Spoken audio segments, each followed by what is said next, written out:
Hi guys, welcome back to The Thoughtful Advocate. I'm your host, Elizabeth Teo.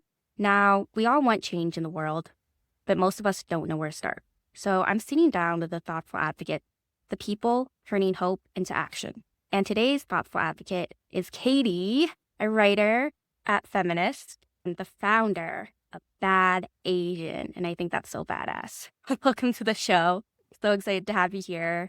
I was scrolling through our DMs and our earliest DM was like in 2020, which is crazy. So it's been 5 years now.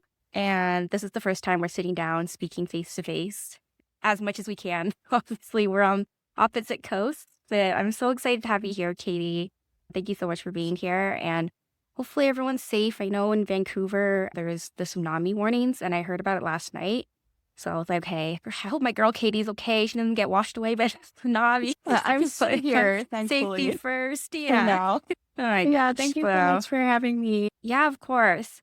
So we'll start off with the show and tell. So basically, this is part of the segment where the guest brings a meaningful object, and you just introduce yourself by showing it and explaining in one or more sentences why it matters to you. Yeah, so I just made this necklace a few days ago. I don't know if you can see it very Oh my clearly God. on the camera. Yeah, it's a Bad Asian necklace. That is so cool. Yeah, it's made out of shrink plastic. So basically, you can just DIY it, draw whatever design you want, and then you put it under heat and it shrinks. And then you can turn it into jewelry and all kinds of cool stuff. But yeah, this is really meaningful to me because it just really represents where I am right now with my activism journey and the kind of person I am and my identity as someone who is subverting the norm or trying to. Yeah, that's what I wanted to show you. That's amazing. I love that Mhm. necklace. I was going to ask you, did you thrift that or something? Because it looks so cool, but you made it. That's even better. Oh my God. And I love the little gold details in between too. The red and gold is just so Asian-esque. Yeah, exactly. I wanted to bring in that little Asian flavor. I've even got a little mahjong tile here. So this is where the venture begins with you, Katie.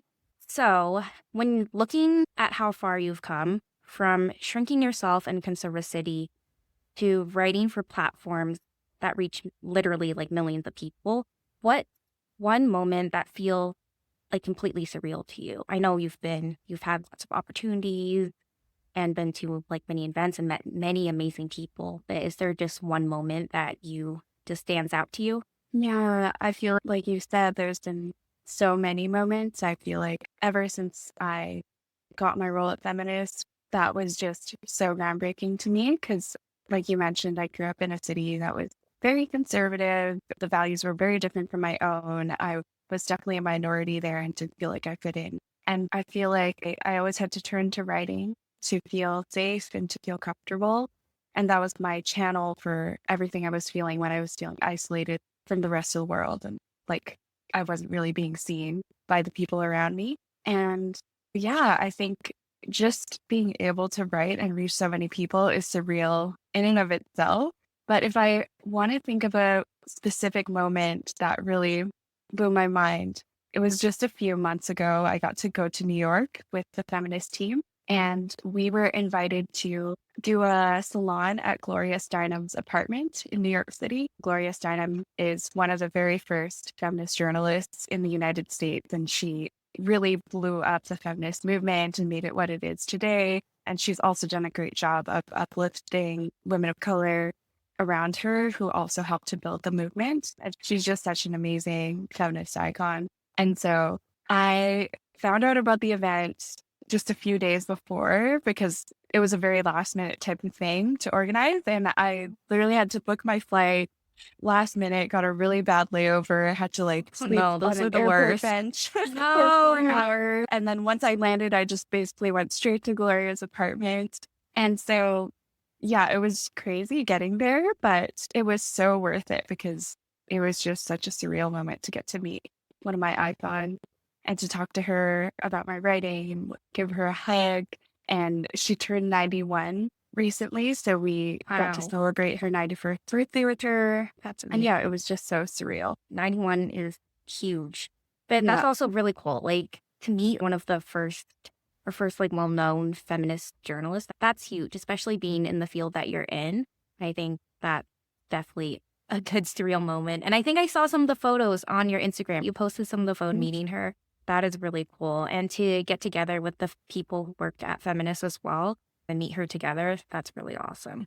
Yeah, it was incredible. I remember even just looking around the room, and everybody else in the room was so cool too. There was this amazing repro rights advocate named Deja Fox, who recently ran for office in Arizona. There was Tarana Burke, the founder of the Me Too movement. Like all these people I'd looked up to for so long. And I was like, they're all in one. Do you want to share a bit more of your background? I know you come up from a conservative city, but I know you're in Vancouver right now. Were you born in Vancouver? So I was born in Calgary, Alberta. Okay. When I say I was born in a very conservative Yeah, that makes sense. Like, I was going to say Vancouver is like that.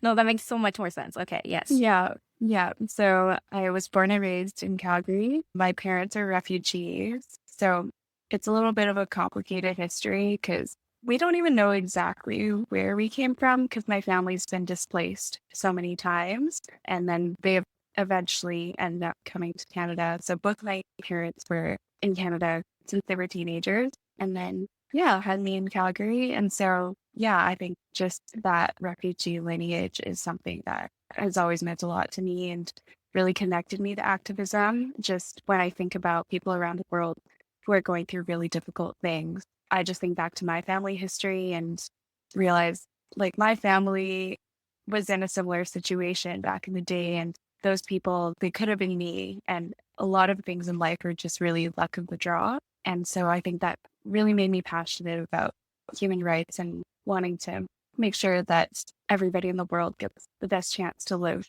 in a safe and peaceful world. 100%. Like ever since hearing about the ice raids, those have been like heartbreaking because that could have been my grandma. I was living in the States for 18 years and I think my grandma's visa like expired one time. So luckily nothing like crazy happened, but I can just put myself in their shoe, like how terrified they would be. Because every time we go to the airport, my grandma's always like, terrified. Yeah, to see other people go through this is it's just like unfair and heartbreaking. But I think I read that you're also like Cantonese as well. So are both your parents from Hong Kong then, or do they? So both my parents are Cantonese. I don't think we're actually from Hong Kong. Okay. So both of them were actually born in these small Vietnamese villages, even though they were Cantonese or Chinese. But I think my grandparents were displaced to Vietnam prior to my parents being born. And so they had already grown up in these places where they didn't necessarily belong. And that was why they ended up becoming refugees when there was conflict between China and Vietnam. And like my parents have some crazy stories of being captured by soldiers and stuff because they thought they were Chinese spies. And then they ended up being moved around to different refugee camps and then coming to Canada. So I think, throughout our entire family history, it's been living in these places where we didn't necessarily belong. And so, I think I've definitely carried a lot of that with me. I'm sure there's like a lot of generational trauma as well from all of that. But I find it interesting because I've met a lot of Vietnamese people who speak Cantonese. So there is a lot of overlap, which I think is really cool and bring cultures like closer together. So that's really neat. But I'm sorry your parents went through that. That must have been like so difficult. I'm glad they're hopefully safe now. And obviously their children are. So I think that's the most important thing. Thank you. Now, what does your day-to-day look like now as a writer, activist, and storyteller across platforms like Feminist and the Environmental Media Association?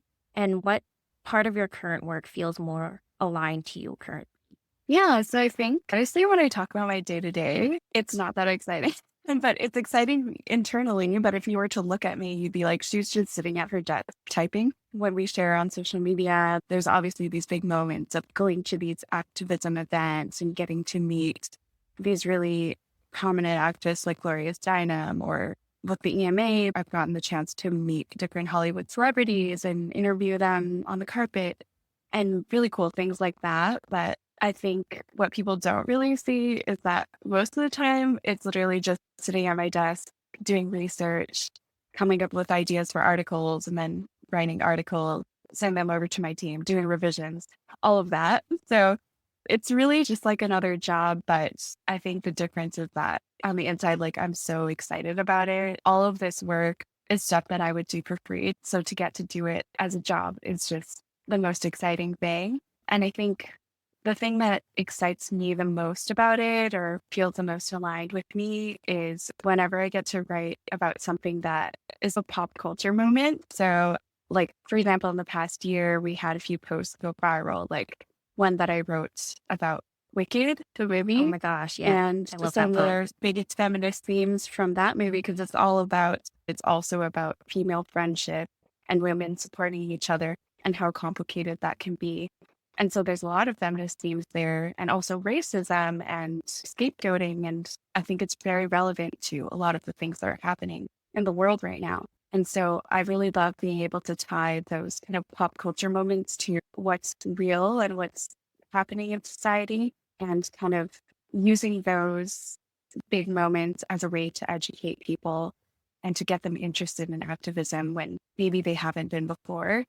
And I think it's a really fun way to do that. And it's a really engaging way to do that. And it's also, yeah, it's really fun to write those projects. Yeah, that's amazing.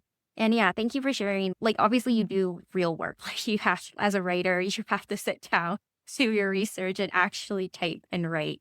That most people don't realize because they're all social media influencer, I would say that, yeah, social media is just like a highlight reel, right? It just shows the best moment or highlights of your life. And that's not day to day. You're not going to all these places every single day or every single second. So, yes, real work is involved and you're doing the good work. So that's amazing. And I really loved Wicked. I never saw the play or read the book, but when I saw the movie, I was like, oh my gosh, I connect so much to Alphaba because she's like the underdog and so much hate and racism towards her, which I felt growing up too, especially as a Chinese American. But like no matter what, she always stands up for what's right. And even if that makes her the bad guy.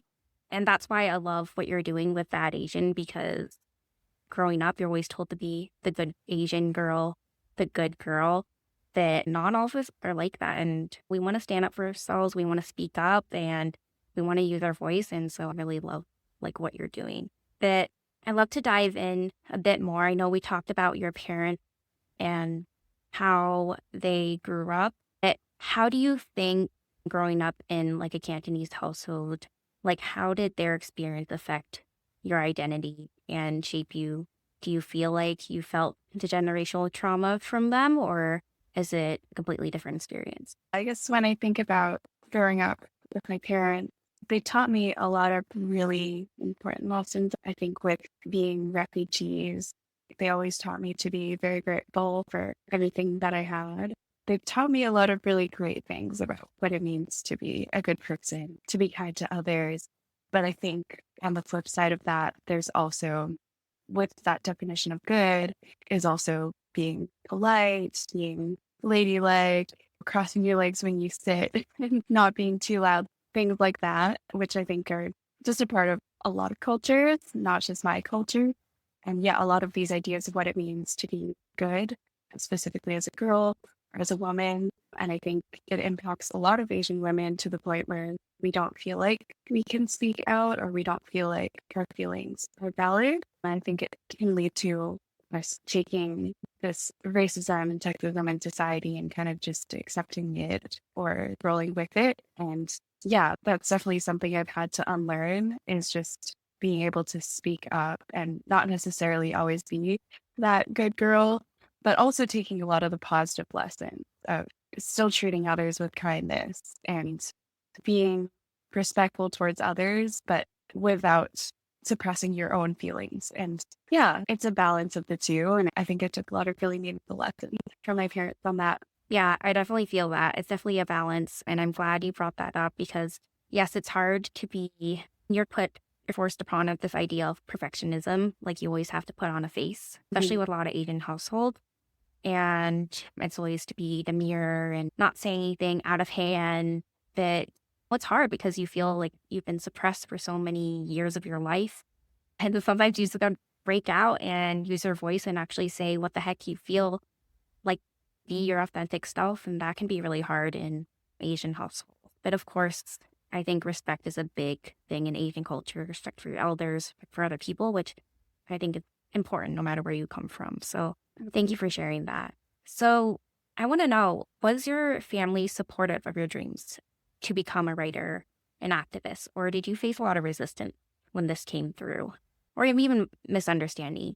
And how did those early expectations influence your choices? Yeah, that's a really great question. I think my mom actually, maybe inadvertently, is the one who really inspired me to become a writer because she always took me to the library when I was a kid. And I think she taught me really amazing values just by like really teaching me to prioritize my education. And yeah, she really just turned me into a nerd because she was always taking me to the library. And that was like where I would hang out all the time when I was a kid. But I think I fell in love with books too hard and really wanted to become an author one day. And I would spend my childhood just spending my summers writing and pretending I was writing a book and things like that. So I think it's always been in me. And my parents always loved that about me because they're like, oh, she's just this good little girl. She loves to write and read. And, but what's really funny is when I was little, I was so addicted to reading that my parents would punish me by taking my books away from me and hiding them because I was reading like too much. That's To the point where I would ignore them. So yeah, I think it's always been in me. And I think they've always been quite supportive, but with a little hint of concern. So yeah, when I told them I had started writing, they're just like, oh, that's really cool. Send me your writing. I want to see it. But they're also like, is this a real job? Are you actually getting paid for this? Are you going to be okay? I think it's all out of love. And yeah, I think there's this kind of stereotype that Asian parents don't support creative careers. And I think it's true to an extent, to the point where I think it really just comes from a place of them wanting to make sure you're okay. And a lot of careers are honestly like less stable. So I think it just comes from that place. But for a lot of Asian parents, like I think once they realize you're going to be okay, like everything's fine, that's really what matters to them the most. Yeah, I agree. It comes from, I think, a place of survival, especially the way they grew up. Of course, they're going to think, are you going to be able to make any money, or are you just going to be living on the streets and trying to write?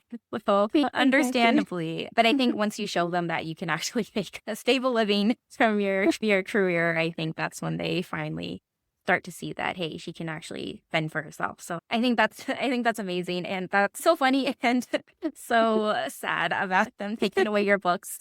I don't know. It just reminds me of Matilda whenever she goes to the library and Mr. Woodward comes in and says, "You stop reading your stupid books" or something. I can't remember the quote, but I'm like, oh my gosh, he's like the Asian Matilda. Yeah, I love Matilda. Oh It's such a good gosh. movie, but I love that. I can definitely imagine you like spending so much time in the library. But libraries are honestly amazing. It's like a free space where you can just, let your imagination run wild. That's awesome. So we did talk a bit about what being a good Asian means to you. Obviously, it's like listening to your parents, being respectful, not saying anything crazy. But when did you begin to question or resist that label? Was there a specific moment? Yeah, I think that it's honestly a question I've been playing my entire life, but without kind of realizing it. So when I think about this idea of being a good Asian, there's kind of three aspects to it. The first one is like expectations from your parents of what kind of person you can be. It's out of love, but it can also be a little bit limiting sometimes. The second is also being an Asian person growing up in a white kind of colonial society. That also comes with limitations on what's expected of us and what kind of role we can play as minorities. And then the third is also the patriarchy dimension. So there's also very gendered expectations that are specifically placed on Asian women and Asian men that limit us. So I think a lot of us are grappling with those three dimensions to identity. Just growing up in a place that was extra conservative, very predominantly white, really amplified that feeling for me growing up. And I guess the moment that really made it all click for me was going to my sister's high school graduation earlier this year. So I got the chance to go back to Calgary, revisit my high school, revisit all of these old places, but from the place of someone who now is a feminist writer and is really deeply involved in this work. And it had me reflecting on my past self. And I was like, wow, I've grown so much since the high school version of me. And it made me realize that version of me had always been trying to be this Asian. Like when I was in high school, I was grappling with a lot of internalized misogyny and internalized racism. And since then, I've grown a lot and been able to unlearn a lot of that. But yeah, I think it was really that moment of looking at the younger version of myself and being like, wow, you were trying so hard to be good. And being able to let go of all of those expectations has been so liberating. And yeah, it just made me realize something that's been with me my entire life. And it made me really want to start Bad Asian because, yeah, I realized it's something that so many other people experience. Yeah, 100%. When you're telling your story of going back and seeing how you tried so hard to fit into this little box that they place, like a lot of, whether it's your family or society expectations, for you to be this perfect little Asian girl, I definitely felt that because you almost want to hold like yourself when you're a little, like little Katie or little Elizabeth and just tell them, like, it's okay. Like, you didn't have to try so hard to be this perfect little girl. And whether it was for love or acceptance or anything like that. And I'm so proud of us for breaking through that mold because it's Yes. huge. And it's still something I also work on every day, whether that's speaking up for myself because it doesn't matter. If like someone like bumps into me on accident, I always feel like it's my fault, even though they're the ones that bumped into me. But it's because of like how I grew up, and I still try to go against that every single day, and it could be a struggle. But I think it's important to visit your past and see how much you've grown from it. And I'd like to know, growing up, like you grew up in a Cantonese household, was there ever a moment where you tried to distance yourself from your culture, whether that be from the food, maybe the way your family dresses, or anything like that? Especially in school, I know that's pretty common. And when did you reclaim those parts of yourself? Yeah, I think honestly, I was doing that for my entire, I want to say middle school and high school. I think towards the end of elementary school, I started to realize that maybe not even consciously, but subconsciously, that I didn't belong as much as the other kids at school. And part of it was because of being Asian. And I think especially like reaching the age of puberty, like I was already starting to be sexualized in a very like racialized way. So like whenever the boys in the grade would talk about the girls, they would put Asian girls in their own category and be like, oh, like this girl is the prettiest Asian girl. And it would be very like, I would feel very up by that. And it just made me realize, yeah, I'm being seen in a totally different way than my peers. So yeah, I think once I became conscious of that, I really started to feel the sense of internalized racism without even realizing it. And I felt like I had to fit in with the white kids at school to feel like I belonged. And so I would stop speaking my native language at home. I had to go to Chinese school and I just absolutely hated it. And so I think internally, I just really started rejecting those parts myself. And I was like, I can't show any of this when I'm at school. And I had this group of friends who were like mostly white girls and they were really lovely people, but never really felt like I belonged with them. So I just went along with it. I was like, I'm going to try to do my makeup in the same way as them. It did not work for me. I'm going to go to Starbucks with them and get into all the same stuff that they're into, even though it's not genuinely what I'm into. I think I was just trying really hard to fit in when I was a teenager. And it's something that I didn't really start to unlearn until adulthood. Yeah, and that's really hard because, of course, as a teenager, you're so susceptible to being part of society. And of course, you're going to hide parts of yourself that you don't want other people to see. And I also grew up in a very white neighborhood as well as going to school. Like, I think there was only a handful of Asian people. So, yeah, seeing that, I also stopped speaking Cantonese at home and till the point where I almost forgot how to speak Cantonese. And so I really feel that with you. And what do you think was the point or power that you gave yourself permission to take up space again and use your voice, like as truly yourself? That is a great question. I don't know if there was one specific point, but I think it really started with when I learned about what feminism was. So I didn't really know about feminism until I was like in my late teens. And when I started reading about it, it's like, oh my gosh, I feel so validated by everything here.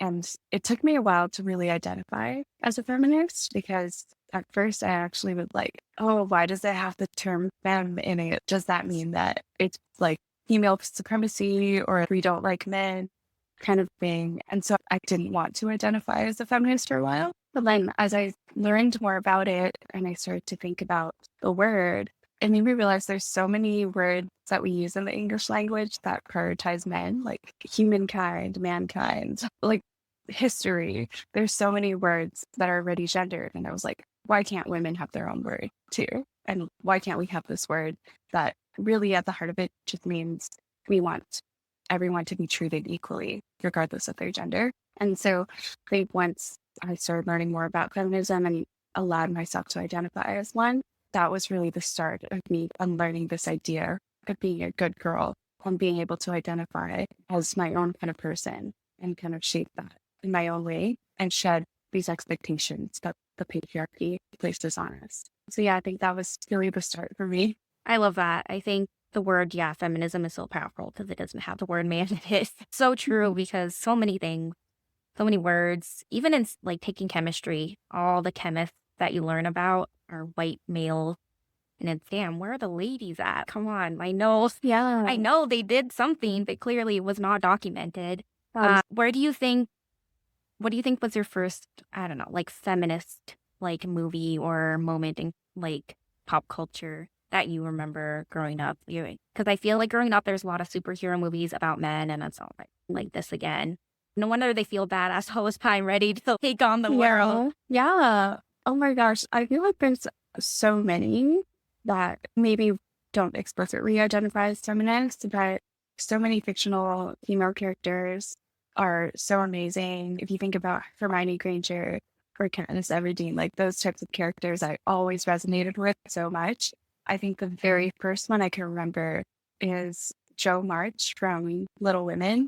Have you read Little Women or seen the I film? saw the movie. I saw the movie. Yeah. Yes, she's very outspoken, and I love that. Yeah, she's awesome. Yeah, Little Women is one of my favorite books ever. And I love how it showed like, it was like a fully woman centered story told from a woman's perspective. And it showed like these four sisters who are all very different from each other, all have a very different vision of what it means to be a woman. And I love the book because it doesn't say that one specific way of being a woman is better than the other. And like one of the sisters, Meg, like she's very traditional, like she wants to be a trad wife. That's her dream. Like she just wants to have a husband and kids and cook and be a housewife and have pretty dresses. And her dreams are just as valid as Joe's, who wants to be a writer, who wants to have a career, who's very ambitious, who is like this tomboy character.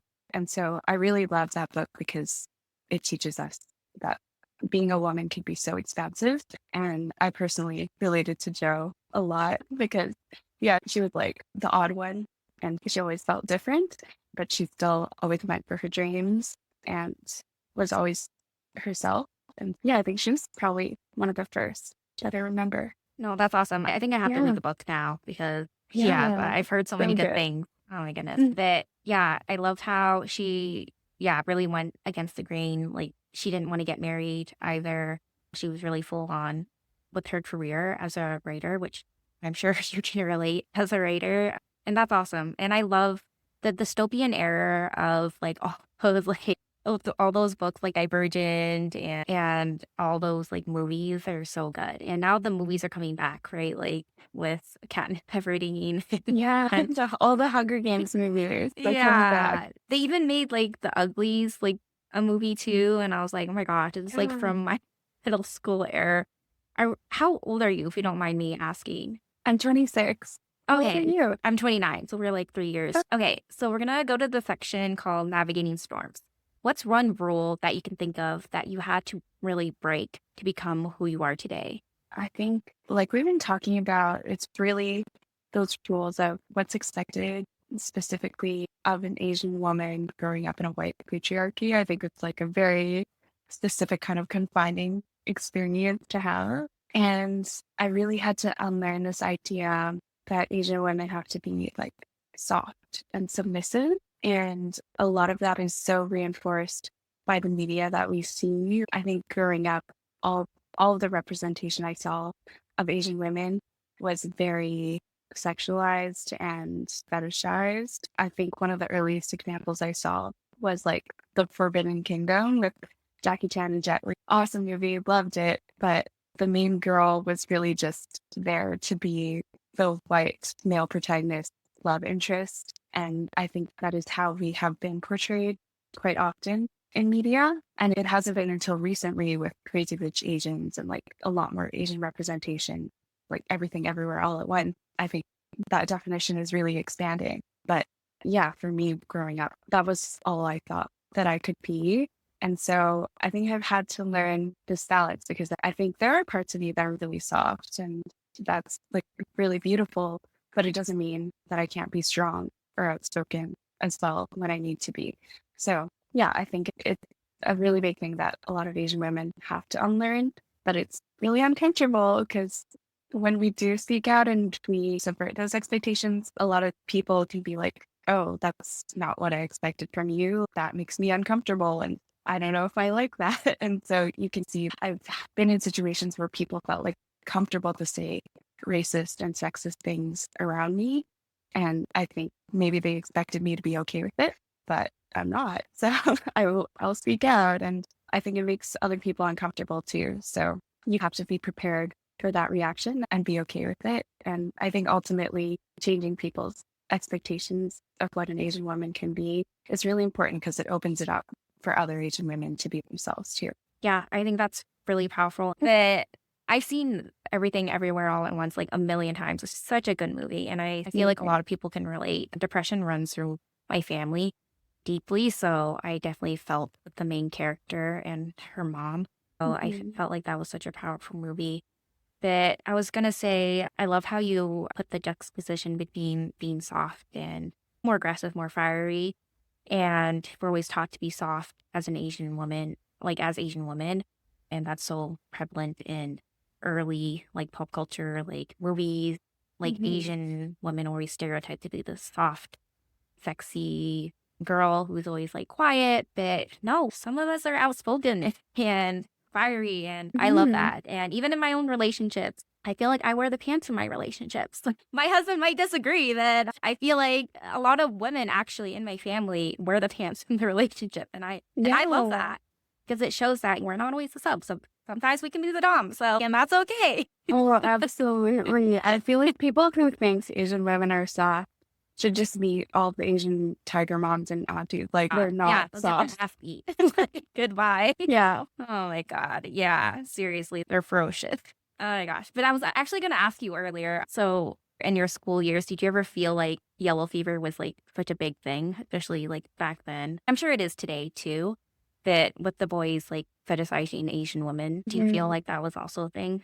Definitely. I think it was an issue then and still is an issue. But yeah, like I mentioned, when all of it hit theory, like the guys would rank the girls in our grade on hotness, which is already icky in and of itself. But then there would always, Asian women would always be like a separate category. It'd be like, oh, these are the prettiest girls. And these are the prettiest Asian girls. If we were like totally separate and it just feels so othering and like humanizing. Like you're not actually considered a woman. Yeah. You're considered an Asian woman, which is an like alien. a separate category. God. Yeah. And yeah, it's just like this men applying this lens of not just seeing you through a very sexualized way, but also in a way that's very racially driven. And I think that shows up in adult life as well. Like you see from all these women on dating apps and they'll receive messages from men that are like, I remember like I was on a dating app once and some guy just sent me a message and was like, how do I get an Asian girl to go out with me? And it's maybe start with treating us like human when not maybe don't start with that dog breed. My God. Yeah. So it's unfortunate, but I think a lot of people still think that way. Like even you could take that to the extreme when you think about guys who are like sex tourists and they go to these countries in Southeast Asia just to pick up Asian women. And it's just very dehumanizing. And so I think that it's still something that needs to be unlearned in society for sure. 100%. It can be really hard. And I agree. We should be treated like humans, like all people should. And I think my husband was telling me some statistic about how Asian women are the most matched on dating apps. Like, they'll get the most matches. And yeah, there is a lot of people out there who have yellow fever and specifically date Asian women and fetishize them. And I think it's disgusting. Yeah. I know people think it's a privilege in some weird way. They're like, Oh, isn't yeah, it yeah. great to be desired? But it's not when it comes from a place of not actually seeing someone as human, just seeing them as like this kind of The prize. identity, like this clear. prize to be won. Like, I actually wrote an article about this for Next Shark back in 2020 when there was the Atlanta spa shooting, and the shooter, he had targeted all of these Asian-owned spas, and he said that the killing was motivated by his sex addiction. And it was like, why did you specifically choose to target these Asian-owned spas where like predominantly Asian women were? And so this kind of mindset, it leads to real world violence towards Asian women. And like, even, if you look at like the sex trafficking trade in Southeast Asia and just like the rates of domestic violence towards Asian women, like this manifests into real world consequences. And it's not like romantic or a privilege. It's objectifying and dehumanizing. But I'd also like to ask you, you have a moment recently where you caught yourself shrinking yourself again, and what pulled you back into your power? Yeah, I was recently at this event in Hollywood, and I was so nervous going into it because it was this event where like basically a lot of directors and actors would be there. A lot of the people who like run Hollywood were going to be at this event. I was super nervous because I was like, I'm not famous. I don't feel like I'm going to belong in this space. And then I walked into the room, and I was also the only Asian person in the room. And so I was just hit again with that feeling of not belonging. And so I think for the first day of the event, I was just quiet. I didn't feel like my place there was valued. And I definitely felt like I was shrinking myself there. But then I think it was when I started to hear people speaking at the event and sharing their thoughts on the topic. And it made me realize, like, hey, I actually know a lot about this topic. And I feel like I could definitely add on to this conversation or have a little bit more expertise on this because I've done a lot of research into this topic. And so I think it made me realize a lot of that imposter syndrome was in my head, and this idea that I didn't belong. It's something that comes from what I thought I could be as an Asian woman, but isn't necessarily true. If I actually spoke up in this setting, like I have a lot to say, and I think other people would have a lot to learn from me too. And so I think just in being in those spaces and realizing other people who are in these really intimidating spaces are also just human as well, it really helped me to realize I can also have a voice. Yes, I love that. Like how you reframed that in your mind from going from, I don't belong here because no one else looked like me and I'm not a celebrity. I don't have the same status as them, to like, hey, I have a lot to say because I've done the research, but I've talked about these topics before and my voice matters too. And I think that's so powerful and something that I feel too that I have to constantly remind myself that we don't need to put other people on pedestals. Like, they're human as well, and we shouldn't be afraid to share it. But sometimes it's harder to do. So I think you should be very proud of yourself for that. So we're going to jump to the section called The Treasure.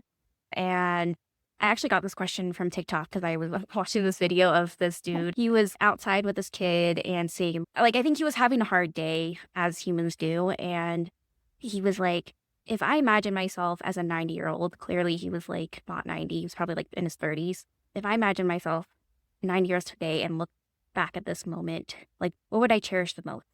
And I felt like that is so grounding because oftentimes, especially in today's culture, you're hustling, trying to get more views, especially on social media, and just trying to go places, which I think is great, but it can also burn you out so fast. And without that grounding, and bring yourself to the present moment to feel grateful, I think it can be really hard. So my question for you is, if you were 90-year-old Katie looking back at Pledge today, what moment do you think she would cherish the most? It could be the moment that made you feel proud, fulfilled, and truly alive.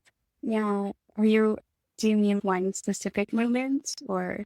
You can do multiple. It's up to you. Whatever comes to mind.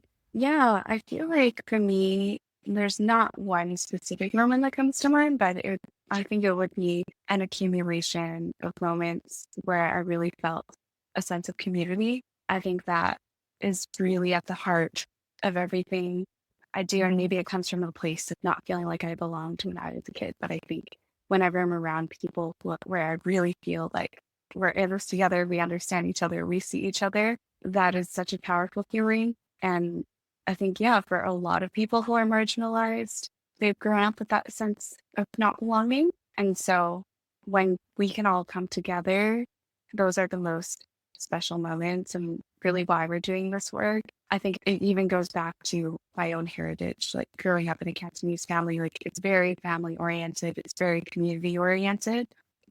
A lot of Asian societies are a lot more collectivist compared to like Canada and the US, which are more individualistic, which is great for like growing on your own, but it can be harder to find that sense of community. And I think that's what I love the most about activism. It's not just those moments of writing a post that goes viral, but it's actually about getting in a room with people and actually connecting. What we're doing right now, like genuinely talking to someone face to face. And like that is, I think, the most fulfilling feeling. So I think we need a lot more community and a lot more, whether it's in person or online, but genuine, like human to human connection.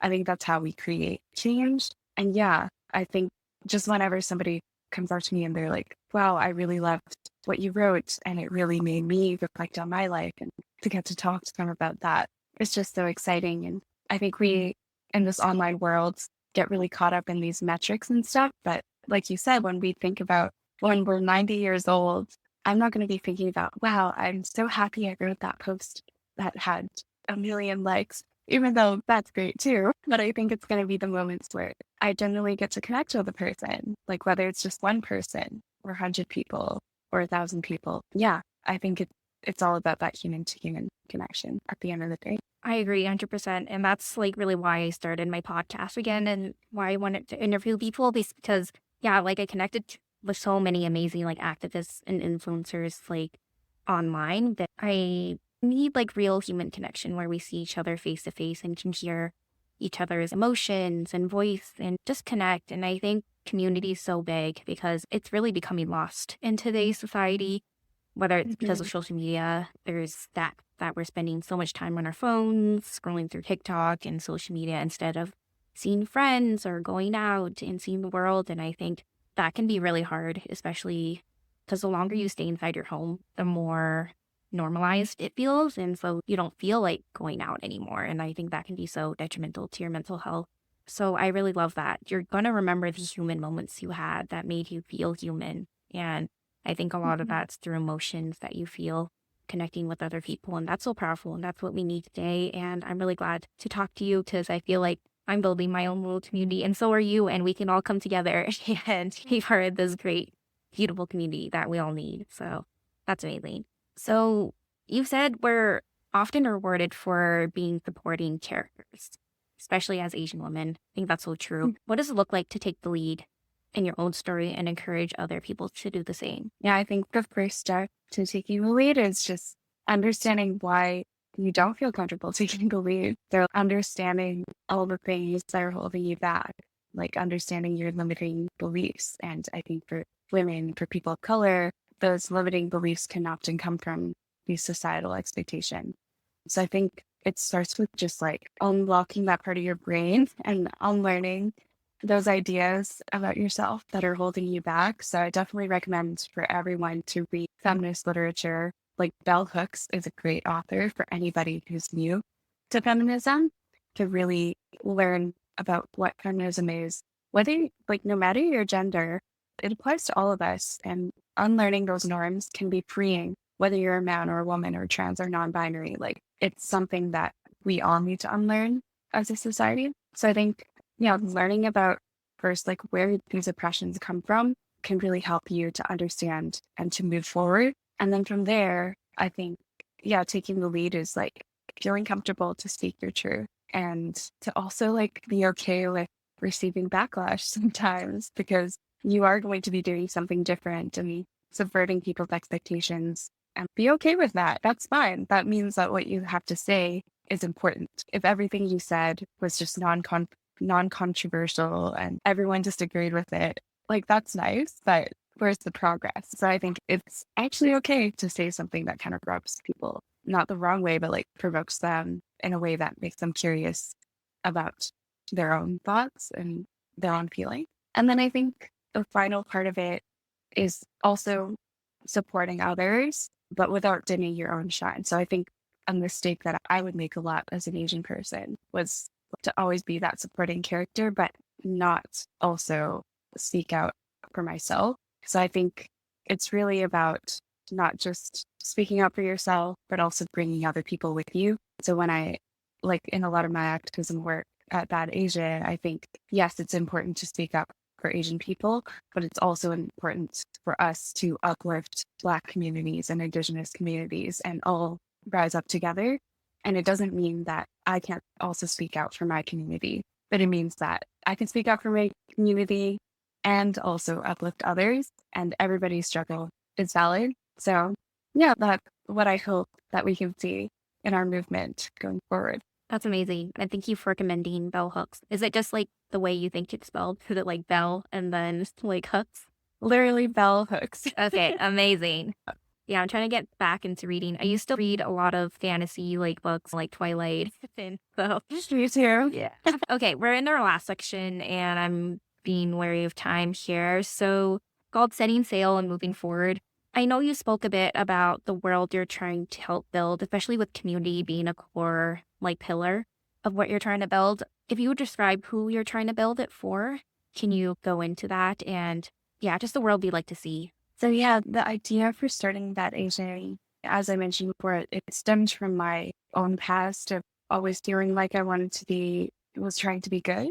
But I think I realized that a lot of other people feel that way as well. So I think this community is really for anybody who has ever felt that sense of, I call it in-betweenness. I think academics would call it intersectionality, which is basically like having all of these intersecting identities that shape how you experience the world. For example, like a woman will experience sexism, but a Black woman will experience the intersection of sexism and racism. And that compounds into a totally different experience for her as compared to, let's say, a white woman. And you add these components of race and class and religion and all of these different identities that intersect to create our experience in the world. And so I think Asian people are at a really interesting position within that kind of web of identities, because I think you could say like Asian people are maybe privileged in some ways in that maybe we don't experience the same kind of like violence and prejudice as Black and Indigenous people experience.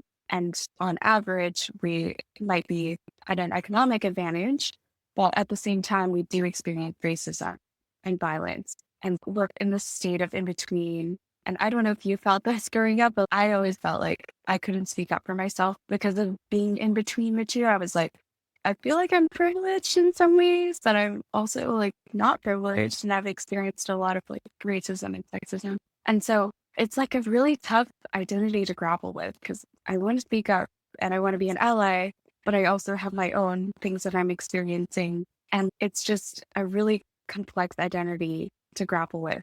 And I realized not just Asian people, but a lot of people, every person actually has these intersecting identities and this feeling of in between. And so I wanted to create Bad Asian, like not just for the Asian community, but for anybody who is grappling with that sense of in between and hopefully help them understand that they can also have a voice and encourage them to speak out for themselves and for others. That's amazing. I'm so glad you're opening it to more than just Asian people because, yeah, everyone needs that. And I definitely could feel the in-betweenness, especially someone like struggling with their sense of self-worth growing up. I've always seen myself as like the back burner or not as important as other people. So, especially on Instagram, when people started talking about intersectionality and racism, when those topics started popping up, I did feel like Asian people were probably the most privileged out of the people of color, just because there are privileges that we do have that other communities of color may not have. But over time, I've learned that like we matter too, and we can speak up for ourselves and uplift other communities at the same time. And I feel like that's so powerful because not only can we use our source of pain as a way to relate to other people, but we can really bring communities together. And that's just going to make us so much stronger than if we were to be in these silos working alone. And that's why I really love that shift of when everything started to become intersectional and people really started speaking out and coming together. And I felt that was so powerful and pivotal in that space. Yeah, I can really relate that. I think as we find our voice, like we can speak up for ourselves and again, uplift other people as well. So thank you for bringing that up as well. And finally, what do you want your legacy to be? I know you're still young and you still got a life ahead of you, but if you were to think from everything you've learned and where you want to go, what do you think your legacy would be once you leave this place? Yeah. If I don't get swept away by the tsunami, That's right. We need you. Yeah. I think there's this poem that I really love. Let me see if I can remember it word for word. It's goes something like I'm not quoting it exactly, but basically it's about this person reflecting on how they would feel at the end of their life. The poem's called Late Fragment. And he's basically saying, if I'm looking back on my life at the end of my life, all I wanted to do is to feel that I was loved. And that's all I want. And I think at the end of your life, with that feeling of being genuinely loved by your community would be, that's at the heart of it, is that we all want. And that's what I want for myself in my personal life. But I think in my work, I would also hope to help other people feel that way, especially those who've been disenfranchised and who are going through really difficult things. I think ultimately we all deserve to just feel like we were taken care of and loved by the community. Unfortunately, there's still so many people around the world who don't get to feel that. And yeah, I think that's really the heart of activism, is just to spread that love throughout the community and make sure everybody feels that way. That's beautiful and so human. I think we all just want to be loved. Like it's just, especially like growing up, like as children, like your children, like now that I have my own kid, crazy. Yeah, they really just want to be loved and held and accepted for who they are. And I feel like that's just everyone. So that's a beautiful legacy, Katie. And I really feel that radiating. Like, even though we're not in the same room together, I can still feel like that radiating from your heart. So that was beautiful. Okay, so where can people find you, Katie? I know you have a website, Substack, that people know where they can find you and follow you along the Bad Asian journey. Thanks. Yeah. So you can find me at Katie Ho, so KATYHO, on all social media platforms. So I'm the most active on Instagram, but I'm also in X and Blue Sky there. And then if you want to read my writing, you can find that at katieho.substack.com or just search for Bad Asian. That's where I post most of my writing. And I do a monthly roundup of all of my writing. So you can just find everything in one spot on my Substack. So yeah, that's where you can find me. And I'm excited to connect with everybody. Always excited to chat about Asian feminism and to build this movement together. And yeah, really appreciate you having me and all the amazing work you're doing, Elizabeth, to raise awareness about important issues and like really use your platform to not just talk about your own work, but uplift other people too. Really grateful. No, I love having you on. That was truly amazing to see you in person and to hear you speak.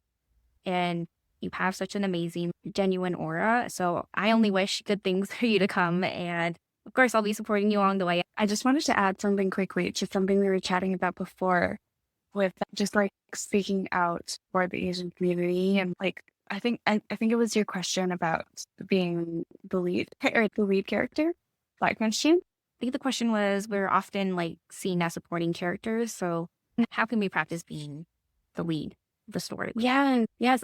Because there was something that after you like added on to my answer, there was something I wanted to add there. Yeah, go for it. Which was talking about like how speaking out for ourselves can be really difficult as Asian people because we feel like our struggles, in a sense, are not as valid as those of maybe other communities that experience more oppression. And I just wanted to share that there's also this history with the model minority myth of Asian people being these model minorities. And a lot of our identity has been shaped around this like kind of complicity and upholding of white supremacy. And it's how Asian people have been positioned in the past of, oh, you need to be a hard worker and you just need to be quiet. And, oh, look at these Asian people. They just work hard. They keep their mouths shut and like they're rewarded for it.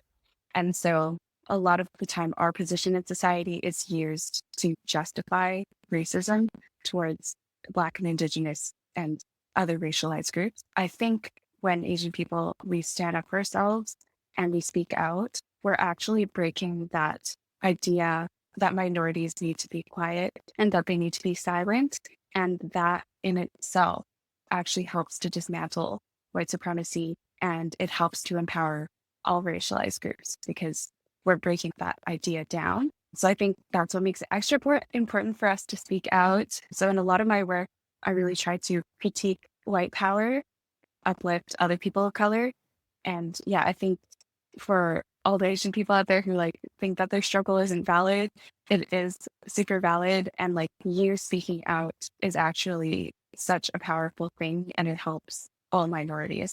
So yeah, I just wanted to add that on because I think it's important to understand that historical context. Yeah, that's amazing. Thank you so much for that, actually. Because, yeah, growing up, my mom's always, especially in her career, she works in finance. And she's always told me to keep my head down, work hard, and not say anything. And I've grown up with that mindset, but now I'm realizing that, hey, sometimes I have things to say and I can hold myself back a lot of the times in like meetings or anything in general. And I think that's so important. Even just speaking up seems like a simple thing to do, but it can really break the mold and the barrier or the box that we're put in. And yeah, that could leave ripple effects and really change the world because when other people see that another Asian person is speaking out, it could give them the courage to speak out too, or at least feel more comfortable in doing so. Thank you so much for tuning into this episode of The Thoughtful Advocate. If this episode sparked something in you, leave a review, share it with a friend, leave a review, or tag us on Instagram at The Thoughtful Advocate. As always, I'd love to hear from you if this resonated, and I'd love to hear who do you like to hear from next, whether that's a guest you've been wanting to hear their real story from. Till next time. Okay, so today's sponsor is Kind Laundry. Just kidding, they're not really a sponsor, but I do have an affiliate code. Kind Laundry use natural ingredients and it actually comes in these sheets. So much more useful than liquid laundry detergent because that stuff gets messy. With Kind Laundry, you can bring this anywhere. You can get 10% off by using code ZeroWasteCute.